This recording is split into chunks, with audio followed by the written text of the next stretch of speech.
네, 반갑습니다. 인사이트 TV. 자, 이번 시간에는 메타버스 관련주 마이크로소프트에 대해서 얘기를 좀 해보겠습니다. 뭐 워낙 유명한 글로벌 기업이죠. 네, 두 말이 필요 없죠. 자, 첫 번째 마이크로소프트가 왜 메타버스 관련주라고 하는가? 자, 이유가 있습니다. 일단 여기 보시면은 사업 분야가 있죠. 사업 분야가 있는데 요게 마이크로소프트예요. 일단 가상회의 부분하고 디지털 트윈 들어보셨나요? 그리고 AR, VR 장치, 기기 이쪽 관련해서 연관이 있기 때문에 그렇고요. 그러면 세 가지 부분에 대해서 하나하나 좀 살펴보겠습니다. 시간 관계상 최대한 짧게 좀 말씀을 드려볼게요. 그래서 첫 번째가 이제 그 VR 기기 관련된 건데요. 그 홀로렌즈라고 들어보셨나요, 여러분? 홀로렌즈. 그 이렇게 생겼어요. 머리에 뒤집어 쓰는 거죠. 근데 요거의 특징은 뭐냐면은 현실 세계하고 가상 세계가 좀 혼합이 돼 있다. 그래서 이거를 쓰면 일단 현실 세계도 보여요. 현실 세계도 보이는데 거기에 추가해서 뭔가 겹쳐지는데 그게 뭐냐면 가상 화면, 증강 현실이라고 하죠. 그게 겹쳐져서 보이게 돼 있습니다. 그래서 이거의 특징은 별도의 컨트롤러가 필요 없습니다. 그래서 손으로 가상 화면을 직접 조작이 가능하다. 예전에 톰 크루즈가 주연했던 마이너리티 리포트라는 영화에 보면 나오잖아요. 유명한 장면. 그걸 연상하시면 돼요. 그래서 이거는 다양한 산업 분야, 뭐 제조업이라든가 이런 뭐 자동차 공장 이런데 다양한 산업 분야 현장에서 지금 현재 일부가 사용 중에 있다. 예를 하나 들자면 미국의 최대 방산업체 로키드 마틴 굉장히 유명하죠. 여기서 지금 2024년에 달 착륙을 목표로 지금 우주선을 만들고 있는데요. 그 우주선의 이름은 오리온이라고 합니다. 그래서 이거를 조립을 해야 되잖아요. 그래서 로키드 마틴이 이걸 조립을 맡고 지금 있는데 이 조립할 때 요 홀로렌즈를 활용해서 작업을 한답니다. 그러면 이 기존에는 작업 시간이 8시간이 걸렸던 게 이걸 쓰고 하니까 약 50분에서 1시간으로 대폭 작업 시간이 줄었다.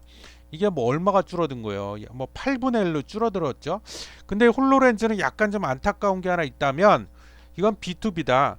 개인이 이거를 구매해 가지고 쓰기에는 조금 좀 그렇다. 그래서 주로 산업 현장에서 뭐 기업들이 주로 구매를 해서 많이 쓰고 있다. 이게 약간 아쉬워요. 그렇다고 이게 비전이 없다는 뜻은 절대 아닙니다. 그리고 참고로 이 전체 VR, AR 기기 그 시장을 IDC라는 유명한 리서치 업체인데요. 여기서 그 예상치를 내놨는데요. 일단 요 노란색은 AR 증강현실 관련된 기기를 말하는 거고 요 VR 요게 핵심이죠. 그래서 지금 현재 2021년도 올해는 약 900만 대로 지금 예상이 되고 있는데 요게 2025년 약 4년이 지나고 나면 5천만 대로 뜁니다. 그래서 이게 거의 6배 가량 늘어나는 거죠. 예, 그렇고요. 그다음에 두 번째가 이제 가상 회의 부분인데요.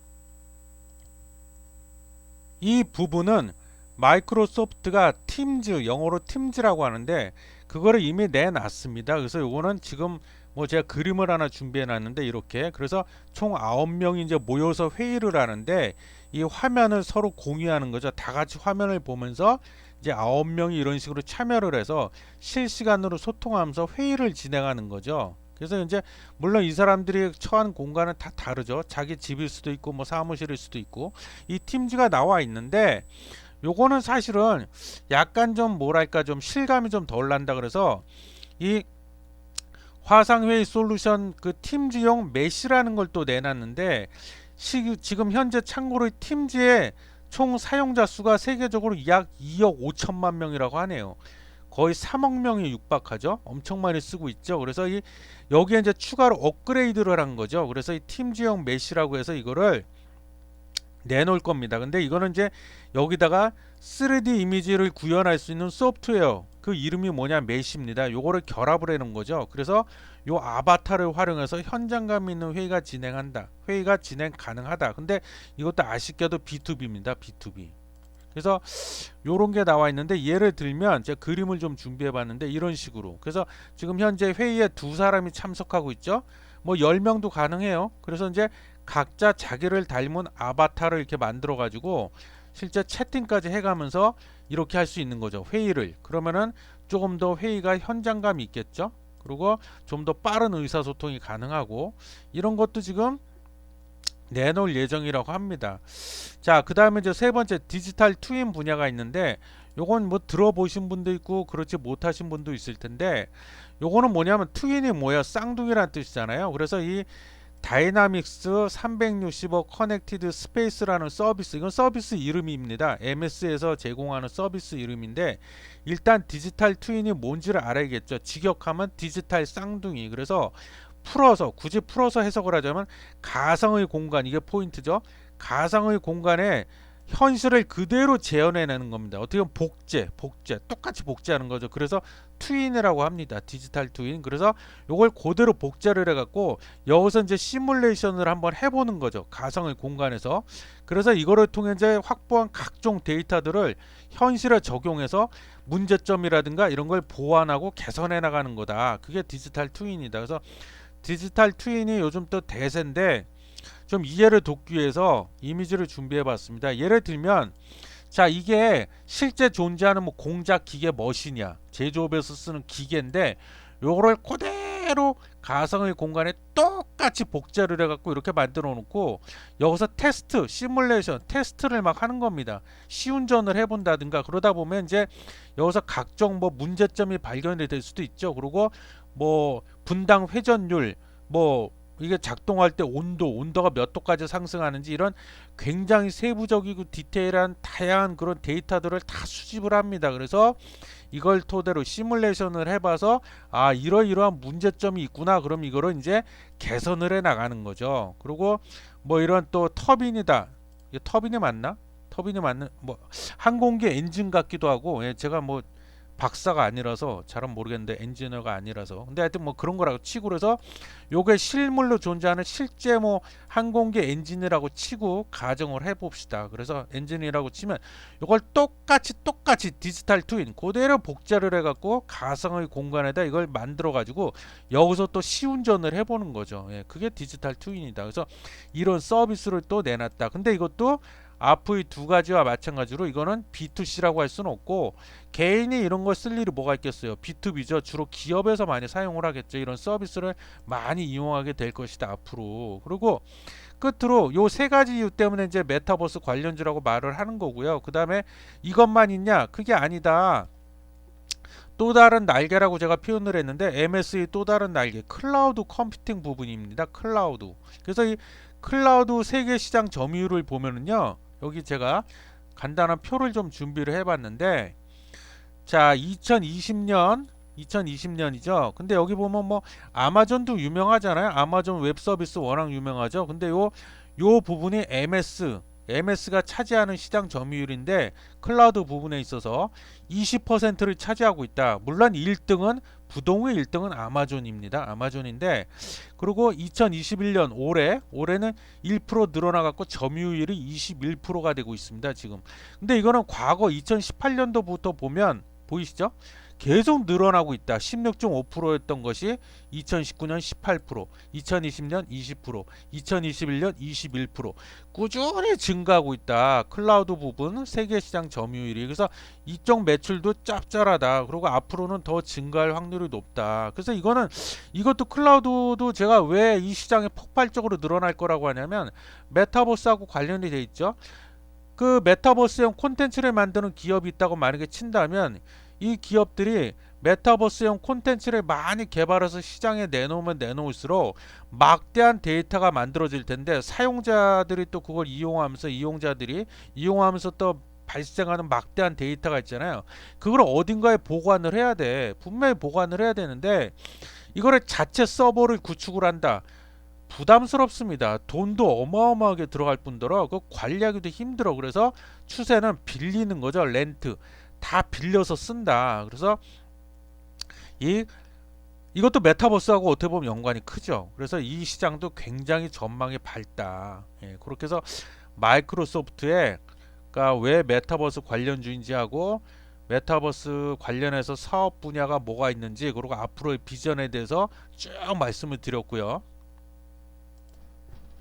자, 다음으로 실적 부분인데요. 뭐 제가 늘 이 시간을 통해 말씀드리지만 강조드리지만 시장이 아무리 비전이 넘쳐나도 플레이어의 역량이 안 되면 뭐 아무 의미 없는 겁니다. 그래서 일단 실적도 그래서 우리가 봐야 되는데 그냥 간략하게 시간 관계상 실적을 좀 볼게요. 실적을 보면 요게 올해 1분기입니다. MS 1분기 실적, 요게 2분기 올해, 그리고 요게 올해 3분기 실적인데요. 이렇게 돼 있는데 자, 전체적으로 보자면 요 파란색 막대가 매출을 의미합니다. 매출인데 매출은 올해 1분기보다는 2분기 때 좀 늘었어요.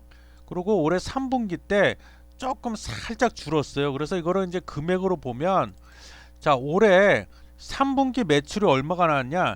453억 달러가 나왔습니다. 453억 달러.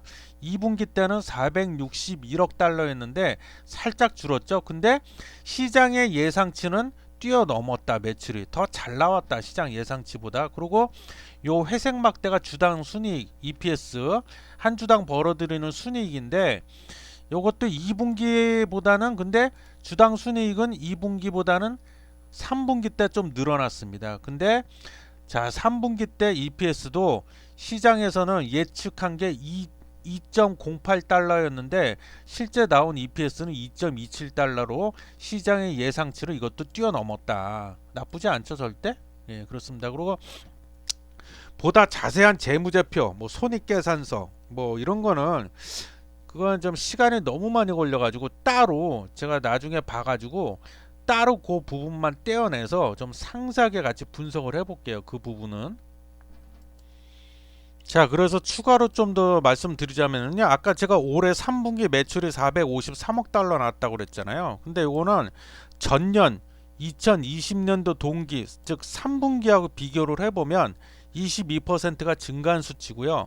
올해 3분기 영업이익률도 약 45%, 50%에 육박하죠. 잘 나왔죠. 네, 이렇습니다. 그래서 실적도 그렇게 나쁘지 않다. 근데 그리고 아까 보면 뭐 실적이 올해만 놓고 보자면 아까 우리 같이 살펴봤죠. 살펴본 것처럼 뭐 매출이 뭐 분기를 거듭할수록 뭐 어마어마하게 막 뛰고 이런 건 아니지만 그런 건 아니지만 그래도 뭐 꾸준히 유지는 하고 있다. 근데 저는 사실은 올해보다는 내년을 더 기대하고 있습니다. 내년에는 이 실적이 많이 점프를 할 것이라고 저는 봅니다. 왜? 아까 서두에 말씀드렸던 메타버스 관련 그 3대 사업 분야 그리고 클라우드 부분 매출이 비약적으로 뛸 거다. 증가할 것이다. 저는 그렇게 보기 때문에 그렇고요. 그 다음에 그 다음에 또 뭘 봐야 할까요? 자, 그 다음에 중요한 게 주가 흐름이죠. 예, 주가 흐름 지금 사도 되나? 뭐 이런 걸 판단하려면 일단 퍼가 보면 지금 그 올해 11월 달 말 기준으로 MSI 퍼가 약 36배 정도 됩니다. 36배. 물론 저평가다 이렇게 말할 수는 없지만 그렇다고 굉장히 고평가돼 있다 이렇게 말하기도 힘들다. 그래서 퍼는 그렇고 그다고 올해 2021년 들어서 주가 상승률이 약 51%입니다. 51% 정도가 주가가 이미 뛰었습니다. 어떻게 보면 많이 뛴 거죠. 그래서 지금 들어가야 되냐 말아야 되나 판단하기가 좀 어려우실 수도 있는데요. 자, 일단 주가 차트를 좀 보겠습니다.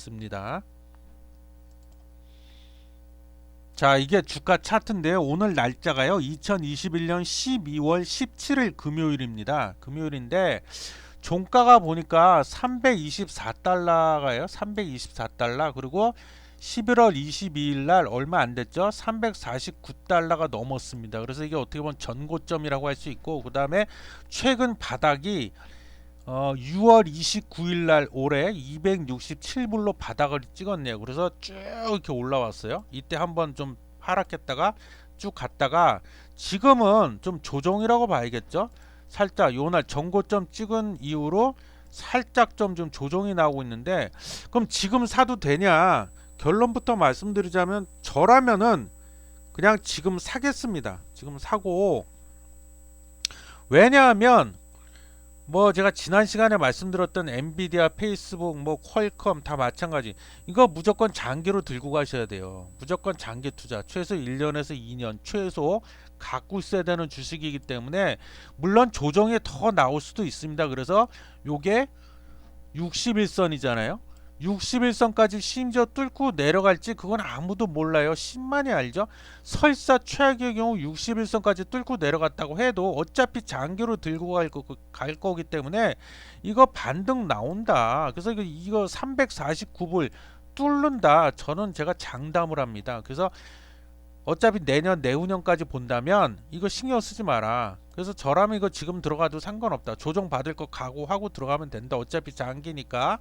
근데 나는 싫다. 조금이라도 이왕이면 더 싸게 사고 싶다. 단 10원이라도 더 싸게 사고 싶다. 그러신 분은 그럼 그러시면 좀 기다렸다가 혹시라도 이 조정 나왔다가 저기 반등 나오는 걸 보고 들어가셔도 상관은 없다. 어차피 장기 투자로 갈 거니까. 아셨죠? 예, 그래서 마이크로소프트 제가 메타버스 관련주라고 말씀을 드렸잖아요. 그래서 이것도 우리가 반드시 주목을 해야 되는 주식이다. 그래서 장기 투자로 묻어둔다면 절대 실망시키지 않을 좋은 주식이다. 그렇게 말씀드리겠고 마치겠습니다.